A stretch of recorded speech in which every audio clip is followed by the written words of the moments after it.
ഓം നമോ ഭഗവതേ വാസുദേവായ. ശ്രീമദ് ഭാഗവതം പ്രഥമസ്കന്ധം 17-ാം അധ്യായം. കലിയുടെ അക്രമത്തെ കണ്ട് പരീക്ഷിത്ത് ക്രുദ്ധനായി. ഉടൻ ഇവനെ നിഗ്രഹിച്ചു കളയാമെന്ന് കരുതി കയ്യിൽ വാളെടുത്തു. കലി കിടുകിടെ വിറച്ചുകൊണ്ട് ഭയാകുലനായി അദ്ദേഹത്തെ ശരണം പ്രാപിച്ചു. മഹാരാജാവ് വിചാരിച്ചു, ശരണാഗതനെ കൊല്ലുന്നത് യുക്തമല്ല. അത്ര തന്നെയല്ല, കലിക്ക് പല ദോഷങ്ങളുമുണ്ടെങ്കിലും മഹത്തായ ഒരു ഗുണവുമുണ്ട്. ഭഗവാന്റെ തിരുനാമങ്ങളുടെയും ദിവ്യലീലകളുടെയും ശ്രവണകീർത്തനാദികൾ കൊണ്ട് മാത്രം ഒരുവന് ഈ കലികാലത്ത് അനായാസേന നിത്യാനന്ദം പ്രാപിക്കുവാൻ കഴിയും.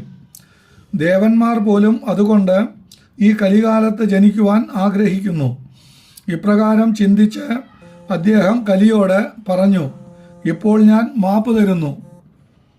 ഈ നിമിഷം മുതൽ എൻ്റെ സാമ്രാജ്യത്തിൽ കാൽ വയ്ക്കരുത്. അല്ലാത്ത പക്ഷം അതിൻ്റെ ഫലം അനുഭവിക്കേണ്ടതായി വരും. കലിയുടെ പ്രാർത്ഥനയനുസരിച്ച് അവസാനം കൃപാലുവായ രാജാവ് ചൂതുകളി, മദ്യം, സ്ത്രീ, ഹിംസ, സ്വർണം ഇപ്രകാരം 5 സ്ഥാനങ്ങൾ വസിക്കുവാനായി കലിക്ക് കൊടുത്തു. ഈ 5 സ്ഥാനങ്ങളും കലഹഹേതുവാണ്.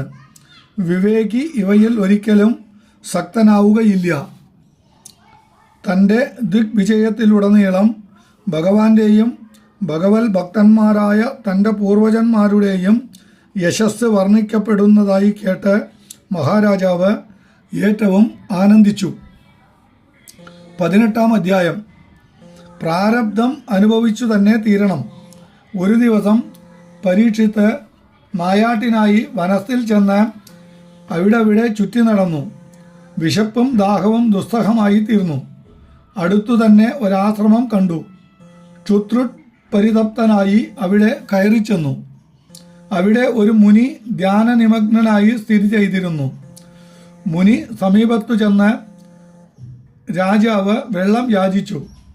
സമാധിമഗ്നനായ ഋഷി അത് എങ്ങനെ കേൾക്കും? ഈശ്വരവിലാസമെന്നല്ലാതെ എന്തു പറയട്ടെ? സജ്ജനാഗ്രഗണ്യനായ രാജാവ് ചത്തുകിടന്നിരുന്ന ഒരു സർപ്പത്തെ വില്ലുകൊണ്ടെടുത്ത് മുനിയുടെ ചുമലിലിട്ടു. പുരത്തിലേക്കു തന്നെ മടങ്ങി. ഇത് കേട്ട് ഋഷികുമാരൻ പരീക്ഷത്തിനെ ശപിച്ചു. 7-ാം ദിവസം തക്ഷകൻ കടിച്ചു മരിക്കും എന്നായിരുന്നു ആ ശാപം. രാജാവിനെ ശപിച്ചതിന് ശേഷം ആശ്രമത്തിൽ തിരിച്ചെത്തിയ മുനികുമാരൻ അച്ഛൻ്റെ കഴുത്തിൽ കിടക്കുന്ന ചത്ത പാമ്പിനെ കണ്ട് വാവിട്ട് കരഞ്ഞു. കുട്ടിയുടെ നിലവിളി കേട്ട ഋഷി സമാധിയിൽ നിന്ന് ഉണർന്നു. കാര്യങ്ങളെല്ലാം ഗ്രഹിച്ചപ്പോൾ അദ്ദേഹം ഏറ്റവും വ്യസനിച്ച് പുത്രനോട് പറഞ്ഞു, നീ വലിയ തെറ്റ് ചെയ്തു. ആ രാജാവ് പരമഭാഗവതനാണ്. അനന്തരം ഭഗവാനെ മനസ്സിൽ ധ്യാനിച്ചുകൊണ്ട് പ്രാർത്ഥിച്ചു, അജ്ഞനായ പുത്രന്റെ അപരാധത്തെ ഹേ കരുണാമൂർത്തെ ക്ഷമിച്ചനുഗ്രഹിക്കണമേ. 19-ാം അധ്യായം. കൊട്ടാരത്തിൽ എത്തിയ ഉടൻ മഹാരാജാവിന് ബോധമുണ്ടായി. അദ്ദേഹം ഇപ്രകാരം പരിതപിച്ചു, ഞാൻ എന്താണ് ചെയ്തത്? വന്ദിക്കുന്നതിന് പകരം ബ്രഹ്മജ്ഞനായ ആ മഹാത്മാവിനെ ഞാൻ ദ്രോഹിച്ചു. എങ്ങനെ എനിക്ക് ഈ ക്ഷുദ്രബുദ്ധി ഉണ്ടായി? അല്ലെങ്കിൽ ഈ പ്രപഞ്ചമാസകലം അവിടുത്തെ ലീലയല്ലേ? ആ കരുണാർണവന്റെ സങ്കല്പം അപ്രകാരമായിരിക്കാം. എല്ലാം നടത്തുന്നത് അവിടുന്നല്ലേ? പ്രാണികൾ വെറും നിമിത്തം മാത്രം. ഇപ്രകാരം ചിന്തിച്ചു കൊണ്ടിരിക്കുമ്പോൾ അദ്ദേഹം ഋഷികുമാരൻ്റെ ശാപവാർത്ത കേട്ടു. ഒട്ടും പരിഭ്രമമുണ്ടായില്ല. സർവേശ്വരനിൽ ആത്മസമർപ്പണം ചെയ്തവർക്ക് പരിഭ്രമിക്കുവാൻ എന്തുള്ളൂ? പുത്രനിൽ രാജഭാരമെല്ലാം ഏൽപ്പിച്ച് സർവസംഘപരിത്യാഗിയായി തീർന്നു. ജീവിതശേഷം മുഴുവൻ ഭഗവത് ലീലാമൃത തരംഗങ്ങളിൽ നീന്തിക്കളിക്കുവാൻ ഉറച്ചു. ഗംഗാതീരത്തിൽ ചെന്നിരിപ്പായി. ഒരു തുള്ളി വെള്ളം പോലും കഴിക്കാതെ നിരന്തരം ലീലാമൃതപാനം ചെയ്യുവാൻ തുടങ്ങി. ഈ വാർത്ത കേട്ട് ആ ഭാഗവതോത്തമനെ ഒന്നുകൂടി ദർശിക്കുവാനുള്ള ആഗ്രഹത്തോടു കൂടി അനേകം ഋഷീശ്വരന്മാർ അപ്പോൾ അവിടെ വന്നുചേർന്നു. ദേവസംഘം ആകാശത്തിൽ വന്ന് നിറഞ്ഞ് പുഷ്പങ്ങൾ വർഷിച്ചു.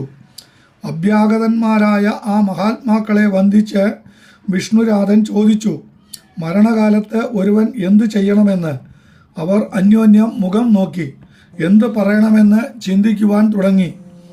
യാദൃച്ഛികമായി അതാ അവിടെ ഒരത്ഭുത സംഭവമുണ്ടാകുന്നു. സുമാർ 16 വയസ്സുള്ള ഒരു സുന്ദര യുവാവ് അതാ വരുന്നു. അതിമനോഹരമായ സ്വരൂപം, വസ്ത്രം ധരിച്ചിട്ടേയില്ല, ജട അഴിഞ്ഞു കിടക്കുന്നു, പ്രശാന്തമായ മുഖത്ത് മന്ദഹാസം കളിയാടുന്നു. ജീവൻ മുക്തനായി ലോകസംഗ്രഹാർത്ഥം അവിടവിടെ ചുറ്റി നടക്കുന്ന പരമഭാഗവതനായ ശ്രീ ശുഗനല്ലാതെ മറ്റാരുമല്ല അത്. ആ ഭാഗവതോത്തമനെ കണ്ട ഉടൻ എല്ലാവരും എഴുന്നേറ്റ് വന്ദിച്ചു. വിഷ്ണുരാധൻ ആനന്ദമഗ്നനായി യഥാവിധി പൂജിച്ച് ബദ്ധാഞ്ജലിയായി ചോദിച്ചു, മരണസമയത്ത് എന്തു ശ്രവിക്കണം, എന്തു ജപിക്കണം, എന്തു ധ്യാനിക്കണം, എന്തു ചെയ്യണം? പ്രഥമസ്കന്ധം സമാപ്തം.